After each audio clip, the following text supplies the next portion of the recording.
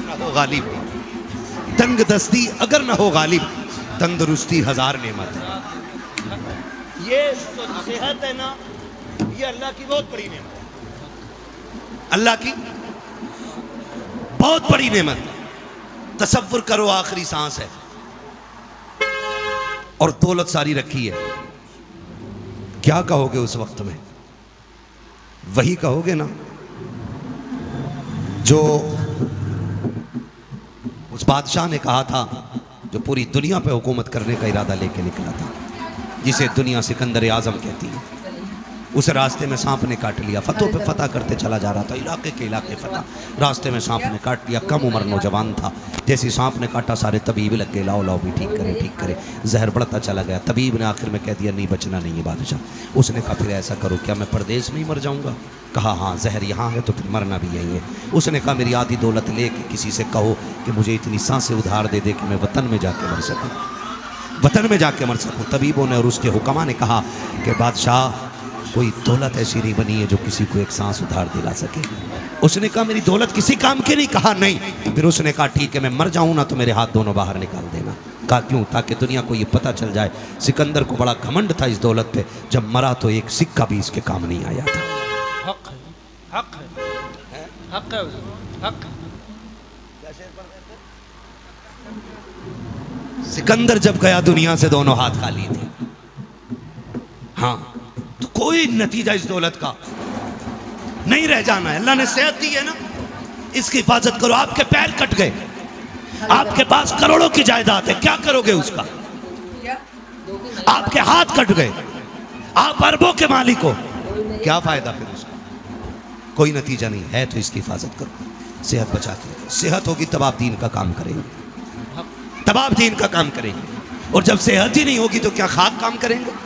4 بجے تک پب جی کھیل کے سونے والا، 11 بجے 12 بجے اٹھنے والا، وہ قوم کی تقدیر بدلے گا؟ جس کا باپ بھی 3 بجے ڈرامے دیکھ کے سو رکھا ہو، جس کی ماں 9 بجے سو کے اٹھ رکھی ہو، اس گھر کا بیٹا IAS IPS کیسے بن سکتا ہے؟ کیا یہ بھی ذمہ داری ایک پردھان کی ہوتی ہے؟ کیا یہ بھی ذمہ داری گاؤں کے ایک چوکیدار کی ہے کہ ہمارے بچوں کو وہ اٹھائے؟ نہیں. جب مائیں تہجد گزار ہوتی ہیں تب بیٹا بابا فرید الدین گنج شکر بنا کرتا ہے. حق ہے حضور، حق ہے ماشاءاللہ. یہ یاد رکھیے گا، ہر کسی کا بیٹا صابر کلیری نہیں ہوتا ہے. جب مائیں تہجد گزار ہوتی ہیں تو بیٹا صابر کلیری ہوتا ہے. ہاں، اور جب مائیں اللہ کی ذکر کی ذاکرہ ہوتی ہیں تب بیٹا معین الدین اجمیری ہوتا ہے. جو مائیں 11 بجے تک سوتی ہے ان کی گود میں کبھی صلاح الدین ایوبی نہیں آیا کرتے، کبھی نہیں آیا کرتے. دنیا کہتی ہے حسین نے نیزے پہ قرآن پڑھا ہے. میں نے کہا بے شک پڑھا ہے. آج تک کوئی ایسا قاری نہیں آیا جس نے نیزے پہ چڑھ کے قرآن پڑھا. دیکھا کوئی تم نے قاری؟ سنا کوئی قاری؟ بول سکتے ہیں تو بولیں، ورنہ سونے لگ گئے ہو تو کوئی بات نہیں، مجھے سونے کی دعا آتی ہے. سونے کی دعا پڑھ لیں. ہاں پھر بولیں دیکھا کسی کو نیزے پہ قرآن پڑھتے ہوئے؟ سنا کسی کو؟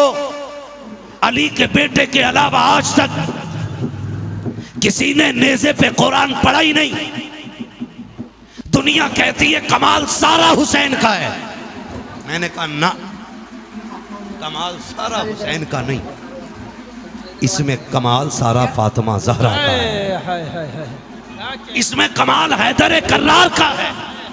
آپ کہیں گے کیسے؟ وجہ یہ ہے کہ مولا کائنات جب مزدوری کرنے جاتے تھے کوئی بندہ نہیں بتا سکتا ہے کہ جتنی دیر مزدوری کرتے ہو دنیا کی ایک بات بھی کی ہو، بلا ضرورت کسی سے بات نہ کرنا. تلاوت ہو رہی ہے، کھیت کھودے جا رہے ہیں، سورہ رحمان پڑھی جا رہی ہے، کندی لگائی جا رہی ہے، سورہ یاسین کی تلاوت ہو رہی ہے، باغ کے لیے پانی کھینچ کر کے باغوں کو سیراب کیا جا رہا ہے. اس طرح سے کمایا گیا حیدر کرار نے، ان لقموں کو کھایا گیا